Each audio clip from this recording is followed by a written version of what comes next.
Итак, раз за разом десятилетний Байсангур оттачивает один и тот же гимнастический трюк. Все для победы в будущих соревнованиях. Спортивной гимнастикой он занимается 3 года и уже успел поучаствовать в различных состязаниях не только в республике, но и за ее пределами. Я sunt такие мальчики Дагестане. Маламяхти гяхкар. Первый, третий. Наши гимнасты успели показать свое мастерство на соревнованиях в Кабардино-Балкарии, Ставропольском крае и других соседних регионах. В копилке сборной золотые, серебряные и бронзовые медали. В декабре ребята планируют поехать в Карачаево-Черкесию, если позволит эпидситуация.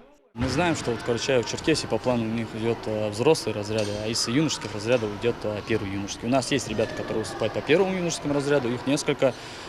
И вот отдельно этих ребят готовим. Ребята выполняют обычный прыжок, прыжок прогнувшись и переворот вперед. А переворот вперед у нас идет из первого юношеского разряда, в программе первого юношеского разряда опорный прыжок. Сейчас ребята немножко вот со стороны смотрят, они халтурят, потому что тренера нету рядом. Секция во Дворце спорта открылась 3 года назад. Занимаются тут около 300 детей разных возрастных групп. Самые младшие азы гимнастики постигают ребята от 3 до 4 лет. Тренирует юных гимнастов и Муслим Тибоев. За плечами у него 6 лет занятий от акробатики до воркаута. Идет в начале игровой режим, растяжка и общая физическая подготовка. А у детей уже постарше идет чуть посложнее. Это усложненные варианты элементов, акробатика, специальная физическая подготовка. Следом ребят обучат арсеналу разных акробатических трюков. Методом проб и ошибок сальто вперед пытается освоить и Мухаммед Сагов. Сначала тренер показывает, как исполнять прыжок. Немного волнуясь, очереди ждет и Мухаммед. Как думаешь, получится у тебя? Ну, я думаю, получится.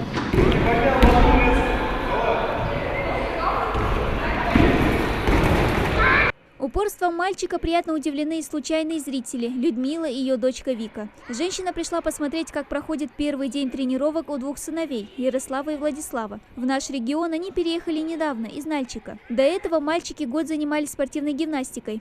Узнав, что тут есть секция, решила отдать их сюда. Любовь к гимнастике детям досталась от самой Людмилы.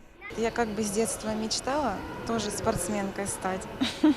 Ну, как бы у родителей не получалось. И я решила, что пускай мои дети занимаются, будут сильными, красивыми. Кроме секции спортивной гимнастики, здесь есть и художественная для девочек, куда Людмила намерена отдать дочку. Все задатки у девочки есть. Она уже может с легкостью показать шпагат, мостики и другие упражнения. Главное в любом виде спорта – желание и трудолюбие. А этим не обделена ни Вика, ни юные гимнасты в зале. И тренеры уже лелеют мечту вырастить из них будущих чемпионов, известных не только в стране, но и за ее пределами. Дана Плеева, Хасан Майсигов, Новости 24.